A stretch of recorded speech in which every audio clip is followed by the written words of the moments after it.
आखिरकार कोरोना की दवा को लेकर एक बहुत ही अच्छी न्यूज आई है।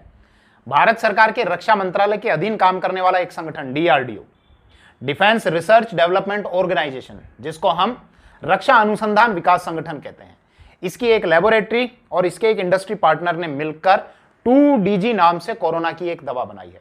और 3 अलग अलग चरणों में कोरोना के पेशेंट पर इसका ट्रायल हुआ और इसके जो आंकड़े थे, इसके जो रिजल्ट थे, वो बहुत ही चौंकाने वाले थे। और इनको ध्यान में रखते हुए भारत के DCGI ने, यानी drug controller general of India ने 1 मई 2021 को इस दवा के इमरजेंसी यूज की अनुमति दे दी है।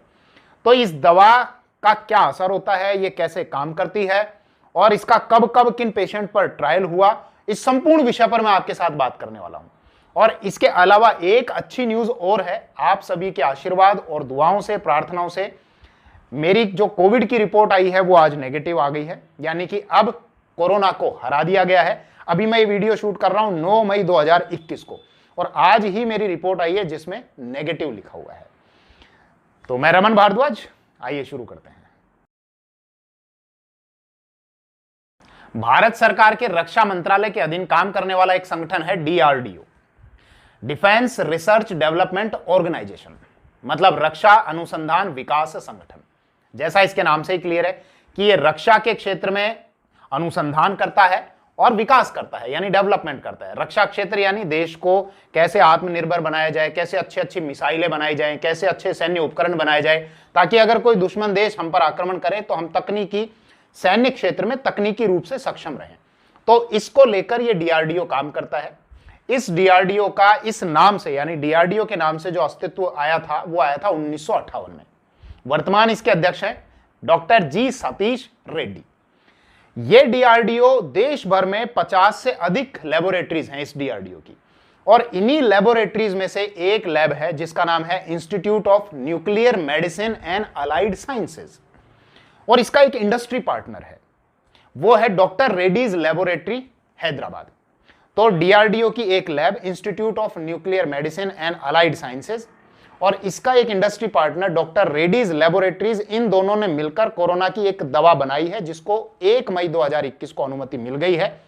और यह दवा है 2DG, मतलब 2-डाइऑक्सी डी ग्लूकोज के नाम से यह दवा है।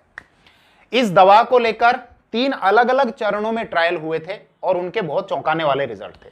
दरअसल जब हमारे देश में वर्ष 2020 में कोरोना की पहली लहर आई थी तो उस समय अप्रैल 2020 में इन्हीं लैब्स ने मिलकर, यानी डीआरडीओ की लैब और इसका industry partner doctor Reddy's laboratories ने मिलकर कुछ पेशेंट्स पर इसका ट्रायल किया। और उन्होंने ये देखा कि जिन पेशेंट को SOC दिया जा रहा था, यानी स्टैंडर्ड ऑफ केयर दिया जा रहा था, जो नॉर्मल जो मेडिसिन दी जाती है कोविड पेशेंट को, तो उन पेशेंट के कंपैरिजन में 2DG दवा लेने वाले पेशेंट बहुत जल्दी रिकवरी कर रहे थे और उनकी ऑक्सीजन की जो डिमांड थी वो बहुत घट गई थी। मतलब उनको सप्लीमेंट्री ऑक्सीजन, जो ऑक्सीजन का हम पंप लगाते हैं, उसकी आवश्यकता नहीं थी, इतनी आवश्यकता नहीं थी जितनी बाकी पेशेंट को आवश्यकता थी। तो जब ये इस प्रकार के रिजल्ट सामने आए और इन्होंने ये रिजल्ट भारत के DCGI को दिखाए, यानी कि drug controller general of India. थोड़ा सा इसके बारे में भी समझ लीजिए। मान लीजिए आप अगर कोई वैक्सीन बनाते हैं, कोई स्पेसिफिक दवा बनाते हैं और उसको देश भर में बेचना चाहते हैं, तो इसके लिए आपको एक लाइसेंस की आवश्यकता होती है और वो लाइसेंस DCGI देता है।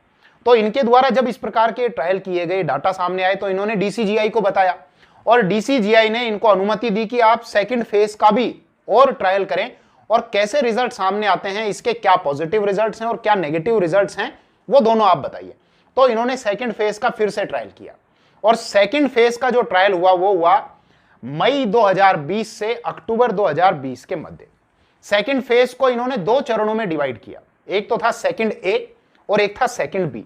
सेकंड ए के अंतर्गत इन्होंने 6 हॉस्पिटल के मरीजों पर ट्रायल किया और सेकंड बी के अंतर्गत इन्होंने 11 हॉस्पिटल के मरीजों पर ट्रायल किया और टोटल जो मरीज थे वो थे 110। तो इन 110 मरीजों पर जब इन्होंने ट्रायल किया तो इन्होंने देखा कि ये दवा पर्टिकुलर उन सेल्स पर जाकर काम करती है जहां कोरोना वायरस जुड़ा हुआ है। भाई थोड़ा सा आप समझ लीजिए वायरस क्या करता है, उसका खुद का अपना कोई जीवन नहीं होता, खुद की कोई अपनी मशीनरी नहीं होती उसकी। वो तब एक्टिवेट होता है जब किसी प्राणी के शरीर में वो जाता है, जैसे हम ह्यूमन है, हमारे शरीर में वो जाएगा, हमारी कोशिकाओं को यूज में लेगा और वहां अपनी फोटोकॉपी बनाता रहेगा, यानी वो अपनी संख्या बढ़ाता रहता है। तो जब ये दवा दी गई तो क्या रिजल्ट देखा गया कि 2DG पर्टिकुलर उस सेल पर जाकर काम करती है जहां पर कोरोना वायरस जुड़ा हुआ है, कोरोना वायरस की ग्रोथ को रोक देती है। ये क्या करती है, ग्लूकोज की सप्लाई को कट कर देती है, जिसकी वजह से वो सेल डेड होने लगती है। हालांकि ये दवा का पहले भी एक ट्रायल हो रहा था कैंसर के पेशेंट को लेकर, कि जब शरीर में कैंसर की सेल्स ग्रोथ करती हैं तो वहां ये जब दवा दी गई तो ग्लूकोज की सप्लाई को कट कर देती है, और ग्लूकोज हम जानते हैं एनर्जी का सोर्स है। जब एनर्जी ही नहीं मिलेगी सेल को तो वो डेड हो जाएगी, मर जाएगी। तो इस दवा ने इस प्रकार से काम किया। तो ये सेकंड फेज का ट्रायल हो गया। अब जब सेकंड फेज में इस प्रकार की ये डाटा सामने आए तो फिर DCGI ने कहा आप एक फेज का ट्रायल और करिए, और इन्होंने तीसरे फेज का ट्रायल और किया। ये ट्रायल इन्होंने किया दिसंबर 2020 से और मार्च 2021 तक। इसमें इन्होंने देश भर के टोटल 27 जो कोविड हॉस्पिटल थे उनके टोटल 220 पेशेंट पर इन्होंने ट्रायल किया। कुछ राज्य थे और एक केंद्र शासित प्रदेश, देश की राजधानी, वहां पर यह ट्रायल किया गया। जैसे एक तो राजस्थान में, गुजरात में, मध्य प्रदेश में, दिल्ली में, उत्तर प्रदेश में, इसके अलावा पश्चिम बंगाल में, कर्नाटका में, आंध्र प्रदेश में, तेलंगाना में और तमिलनाडु में। इन राज्यों के और भारत की राजधानी के टोटल 27 हॉस्पिटल में यह ट्रायल किया गया 220 कोविड पेशेंट के ऊपर। और क्या रिजल्ट देखा गया, वही कि कोविड की जो, कोरोना की जो ग्रोथ होती है उस ग्रोथ को ये रोक रही है। पर्टिकुलर इसके एक यूनिक जो इसकी एक विशेषता है कि पर्टिकुलर उसी सेल पर जाकर अटैक कर रही है जहां पर वो कोरोना वायरस जुड़ा हुआ है। इसके अलावा जिन पेशेंट को ये 2DG ये दवा दी गई थी वो बाकी पेशेंट के मुकाबले जिनको SOC दिया जा रहा था, यानी स्टैंडर्ड ऑफ केयर जिनको दिया जा रहा था, उनके कंपैरिजन में 2.5 दिन पहले ही ये लोग सही हो रहे थे।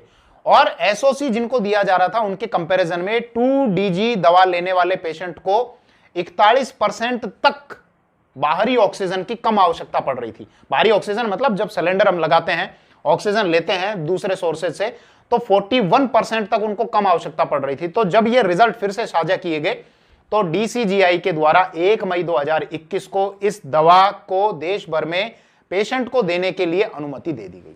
अब देखो इसका एक तो फायदा क्या है, इसमें जब ये ट्रायल किया गया तो जो ज्यादा एज के जो पेशेंट थे, जिनकी उम्र 65 साल से ज्यादा थी, उन पर भी ये अच्छा वर्क कर रही है। और सबसे बड़ी बात यह है कि ये जेनरिक मैटर से बनी हुई है। एक ग्लूकोज का एक मटेरियल है, उस जेनरिक मटेरियल से ये बनी हुई है जो देश में बहुत प्रचुर मात्रा में उपलब्ध है। अब बहुत मात्रा में उपलब्ध है तो इसका मतलब इसकी संख्या को लेकर, इसकी मात्रा को लेकर कहीं मारा पीटी नहीं रहेगी। और इसके अलावा जब ये प्रचुर मात्रा में उपलब्ध है तो इसकी जो रेट है, इसका जो मूल्य है वो भी बहुत कम हो जाएगा। तो उम्मीद है कि जब मैं ये वीडियो अभी रिकॉर्ड कर रहा हूं 9 मई 2021 को, तो इसके 10 से 15 दिन के अंदर अंदर ये दवा मार्केट में उपलब्ध हो जाएगी। लेकिन फिर भी अपनी मर्जी से डॉक्टर मत बनना। वो हम लोगों में एक अलग से एक गुण होता है हम लोगों में कि हम अपनी मर्जी से डॉक्टर बनना शुरू कर देते हैं और कोई भी दवा है उसको जाकर और ले लेते हैं। मर्जी से डॉक्टर नहीं बनना है, डॉक्टर की सलाह पर ही आपको इस दवा का सेवन करना है। हालांकि DCGI ने यह कहा है कि यह दवा इमरजेंसी यूज के लिए है और जिनकी ज्यादा हालत खराब है या जिनकी मॉडरेट कंडीशन है उन पेशेंट को ये देनी है। दवा कैसे लेनी होगी, ये पाउडर फॉर्म में होगी, इसमें पानी मिलाया जाएगा और मुंह से यानी ओरल इस दवा का सेवन करना है। लेकिन फिर अपनी बात को दोहराता हूं, अपनी मर्जी से डॉक्टर मत बनना, डॉक्टर की सलाह से ही इस दवा का सेवन करना। तो जहां कोरोना वायरस देश में मौत का तांडव खेल रहा है और डेली बहुत बुरे समाचार मिल रहे हैं, मैं तो डेली जब अपना फेसबुक पेज देखता हूं तो वहां पर फोटोएं लगी रहती है, आज ये चले गए, आज वो चले गए, और इस समय लोग भी शत शत नमन को कॉपी करके बैठे हुए हैं और जहां जरूरत पड़ती है वहां पेस्ट कर देते हैं। तो भैया घर पर रहो, सेफ रहो, मास्क का उपयोग करते रहो, और अगर कोई भी लक्षण आरंभिक तौर पर हो तो तुरंत अपने डॉक्टर से संपर्क करके, देर मत करना। 1-2 दिन की देरी भी हो सकता है मौत की ओर धकेल देगी। देरी बिल्कुल भी मत करना, तुरंत जांच करा लेना, डॉक्टर की सलाह से अपनी दवाइयों का सेवन चालू कर देना। आप सुरक्षित रहें, अपने घर पर रहें। जय हिंद।